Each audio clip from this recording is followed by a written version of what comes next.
बा किशनभोग है।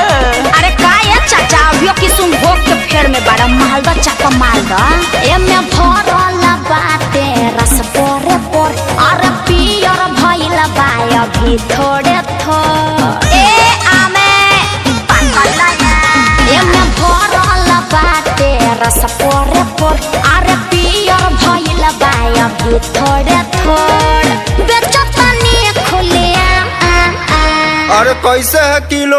है 20 रुपए किलो। लेना है तो आके मिलो। ले लो है ले